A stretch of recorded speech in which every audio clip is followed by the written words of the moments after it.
আপনারা যদি আশাকর্মীর তরফ থেকে আয়ুষ্মান কার্ড বানাবার জন্য ফর্ম পেয়েছিলেন তাহলে অবশ্যই আপনারা ভিডিওটি শেষ পর্যন্ত দেখুন। এই ভিডিওর মাধ্যমে আপনাদেরকে জানিয়ে দেব কিভাবে আপনারা সেই ফর্মটি ফিল আপ করবেন, সঙ্গে কি কি ডকুমেন্টস আপনারা অ্যাটাচ করবেন, সব কিছু বিস্তারিত আপনাদেরকে জানিয়ে দেব। ফর্মটি দেওয়ার পরে আপনারা কিন্তু স্ট্যাটাস চেক করতে পারবেন। যতক্ষণ না আশাকর্মীর তরফ থেকে সেটা সাবমিট করা হবে না ততক্ষণ না পর্যন্ত আপনারা স্ট্যাটাস চেক করতে পারবেন না। তারপরে কিন্তু আপনারা তার ডিটেলস জানতে পারবেন, তখন আপনাদেরকে বিস্তারিত তথ্য জানিয়ে দেব। এই আয়ুষ্মান কার্ডের মাধ্যমে আপনাদের যাদের স্বাস্থ্যসাথী কার্ড ছিল সেটি কিন্তু এখন আয়ুষ্মান কার্ডে ট্রান্সফার করা হচ্ছে, এবং আয়ুষ্মান কার্ড যেটা কেন্দ্র সরকারের তরফ থেকে অর্থাৎ সেটি একটি যোজনা, এবং আয়ুষ্মান কার্ডের মাধ্যমে আপনারা কিন্তু বছরে 5 লক্ষ টাকা পর্যন্ত অর্থাৎ এককালীন 5 লক্ষ একজন কিন্তু পাবেন, এবং মুফত অর্থাৎ ফ্রিতে 5 লক্ষ টাকায় আপনারা কিন্তু চিকিৎসা করাতে পারবেন, যেটা স্বাস্থ্যসাথী কার্ডের মাধ্যমে দেওয়া হয়েছিল। অনুরূপ সেটা কিন্তু এখন আয়ুষ্মান কার্ডে কিন্তু রূপান্তরিত হচ্ছে। তো চলুন আপনাদেরকে দেখিয়ে দিচ্ছি কিভাবে আপনারা হাতে কলমে ফর্মটি ফিল আপ করবেন। স্টেপ বাই স্টেপ আপনাদেরকে দেখিয়ে দেবো, আপনাদের কোনো প্রকার প্রবলেম হবে না। আপনারা ধৈর্য সহকারে অবশ্যই ভিডিওটি দেখার চেষ্টা করুন, এবং চ্যানেলে নতুন হলে অবশ্যই চ্যানেলটাকে সাবস্ক্রাইব করুন এইরকম তথ্য, সঠিক তথ্য সবার প্রথমে পাওয়ার জন্য। দর্শক মণ্ডলী, আপনারা অন স্ক্রিন দেখতে পাচ্ছেন এইরকম ফর্ম আপনাদেরকে দেওয়া হয়েছে। এই ফর্মটা আপনাদেরকে হাতে কলমে ফিল আপ করতে হবে, সঙ্গে কিছু কিছু ডকুমেন্টস আপনাদেরকে দিতে হবে।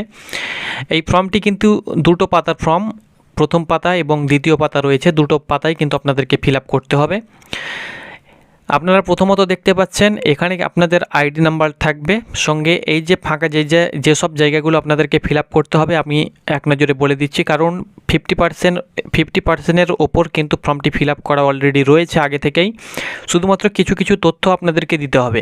যেমন এখানে আপনি ডেটটা লিখে নেবেন, আমি যেভাবে লিখেছি আপনারা অনুরূপ সেভাবেই কিন্তু ডেটটা লিখবেন। যে আপনাদের তারিখ বলে একটি জায়গা রয়েছে সেখানে ডেটটি লিখবেন, যে ডেটে আপনি ফর্মটি ফিল আপ করছেন সেই ডেটটা এখানে লিখে দেবেন। এখানে আপনার আধার নাম দেওয়া থাকবে, আপনার আবেদনকারীর নাম দেওয়া থাকবে। যদি আপনাদের পরিবারে 6 জন থাকে বা 4 জন থাকে, 2 জন থাকে, 1 জন থাকে, সকলের কিন্তু আসবে। যাদের স্বাস্থ্যসাথী কার্ডে আপনাদের নাম ছিল সকলের কিন্তু এই ফর্ম আসবে, তো তার নাম দেখতে পেয়ে যাবেন, এবং প্রত্যেককেই কিন্তু ফিল আপ করতে হবে। এখানে রেশন কার্ডের নাম্বার দেখতে পেয়ে যাবেন, এবং এখানে শুধুমাত্র যে সমস্ত রেশন কার্ড দেখতে পাচ্ছেন AAY এবং SPHH, PHH এই সমস্ত যারা রেশন কার্ড বিভাগ থেকে যারা বিলং করছে তারাই কিন্তু এই কার্ডের অন্তর্গত করা হচ্ছে তাদেরকেই, এবং তাদেরকেই কিন্তু পাঠানো হয়েছে। যারা এক কথায় APL ছিল তারা কিন্তু এই ফর্ম পাবে না, এবং তারা কিন্তু আয়ুষ্মান কার্ডের অন্তর্গত হবে না। এখানে আধার সংযুক্ত মোবাইল নাম্বার আপনাদের আগে থেকেই দেওয়া থাকবে। কাউরির কিন্তু মোবাইল নাম্বার দেওয়া নেই। যাদের আধার কার্ডে নাম্বার দেওয়া ছিল না তাদের কিন্তু এই নাম্বার দেওয়া থাকবে না। সেহেতু এখানে যদি আপনাদের ফাঁকা জায়গা থেকে থাকে তাহলে আপনি আপনার আধার কার্ডের যে মোবাইল নাম্বার রয়েছে সেটি কিন্তু এখানে দিয়ে দেবেন, এবং যদি এখানে আপনার অলরেডি মোবাইল নাম্বার দেওয়া থাকে তাহলে আপনি মোবাইল নাম্বার যদি দেওয়া থাকে তাহলে আপনার থাকবে। এবার অনেকে আমাকে কমেন্ট করছে কি দাদা আপনার মোবাইল নাম্বার চেঞ্জ করে দিয়েছি, তাহলে আপনি আশাকর্মীর সঙ্গে যোগাযোগ করবেন। সাইডে কিন্তু আপনি ব্যাকেট দিয়ে আপনি নতুন মোবাইল নাম্বারটি এখানে অ্যাড করে দিতে পারেন। যেহেতু ধরুন এখানে যে নাম্বারটি থাকবে সেটি যদি আপনার পরিবর্তন হয়ে গিয়েছে, কোনো কারণবশত আপনি চেঞ্জ করে দিয়েছেন, তাহলে সাইডে এখানে আপনি ব্যাকেট দিয়ে অবলিক দিয়ে এখানে কিন্তু আপনি আপনার নতুন মোবাইল নাম্বারটা দিতে পারেন। সেটি আপনি যোগাযোগ করবেন আশাকর্মীর সঙ্গে, সে যদি বলে তবে আপনি সেখানে দেবেন। এখানে পুরুষ আপনার লিঙ্গ নির্বাচন অলরেডি আগে থেকেই করা থাকবে, আপনার জন্ম তারিখ দিয়ে দেওয়া থাকবে।